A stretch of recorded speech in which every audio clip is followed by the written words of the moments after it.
Salut à toi. Dans cette vidéo, je te présente tout ce qui est calque de réglage en lumière, niveau et teinte et saturation. Alors je vais commencer par ouvrir une image, tout simplement, et puis on va commencer à regarder tout ce qui est calque de réglage. Alors tu peux retrouver les calques de réglage à deux endroits. Ici l'objectif va être de corriger un petit peu la luminosité et le contraste qui sont un peu ternes. Tu peux trouver les calques de réglage sur la petite icône ici en bas, et du coup choisir le calque que tu veux, et tu peux aussi aller dans calque et calque de réglage. Alors le vrai intérêt des calques de réglage, c'est que ça te permet de modifier et de revenir sur tes petites modifications sans tout détruire à chaque fois.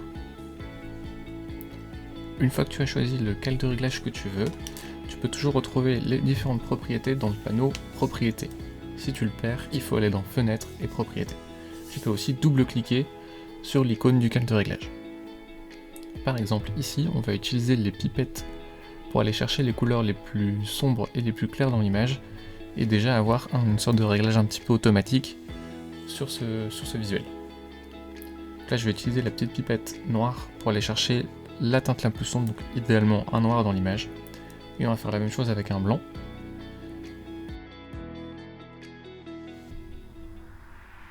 Ici ça fonctionne, sur le fond c'est un peu plus compliqué parce que c'est pas vraiment blanc, du coup ça a tendance à cramer un peu l'image, donc attention à ce dosage là quand même. Tu peux ensuite utiliser les petites réglettes pour personnaliser un peu plus tes réglages et aller un peu plus dans le détail.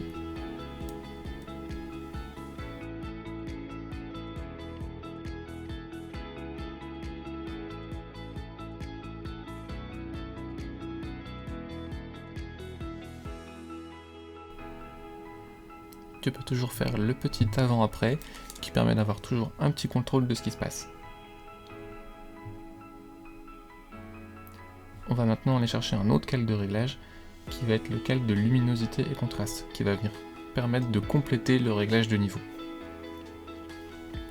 Donc ici c'est juste les deux petites réglettes que tu peux bouger sur la luminosité et sur le contraste. Pareil, attention au dosage, trop fort qui vont détruire l'image. Ici, comme j'ai déjà retouché les niveaux, finalement la luminosité n'a pas trop besoin d'être retouchée. Et enfin, on va aller s'amuser un petit peu avec la couleur du bec, avec le réglage teinte saturation. Alors ici, on va voir que sur le réglage global, tu peux jouer sur la saturation, mais du coup l'image va être un petit peu crade, ou alors si tu tires vers le bas, tu peux passer sur du noir et blanc.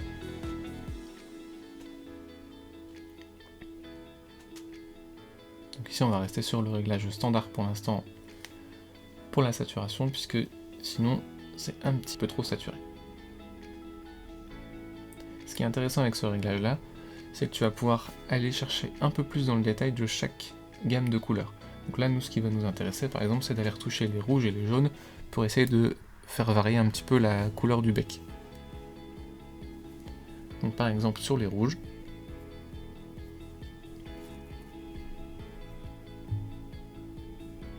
donc le fait de tester comme ça la petite réglette de saturation, ça te permet aussi de voir si tu es sur la bonne palette de couleurs tout de suite.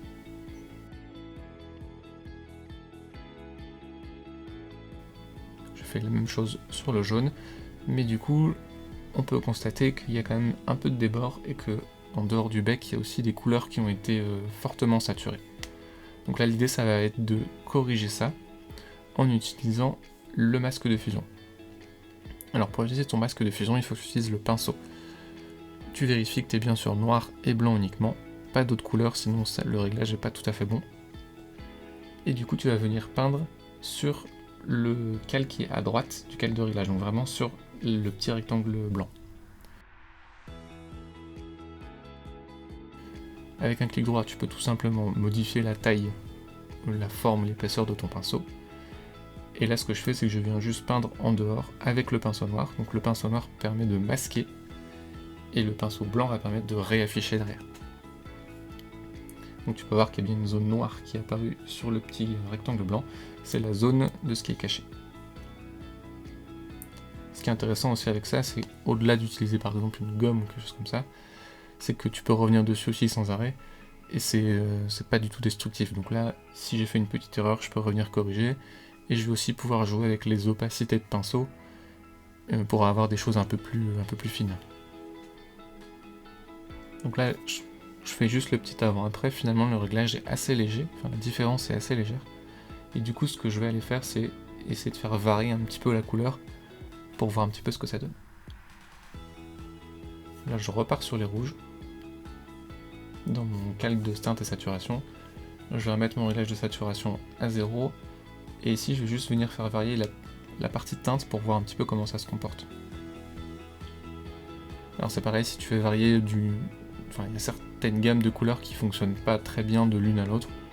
Donc là, on va rester sur des variations assez simples, mais du coup qui passent plutôt bien. Je fais la même chose sur les jaunes pour les petits reflets, pour accompagner.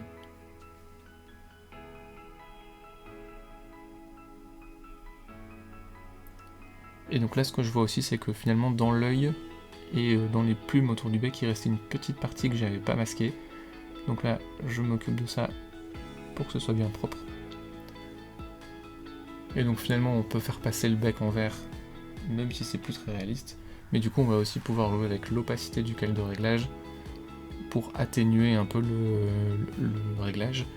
Et finalement, jouer juste sur la teinte globale du bec sans changer vraiment la couleur.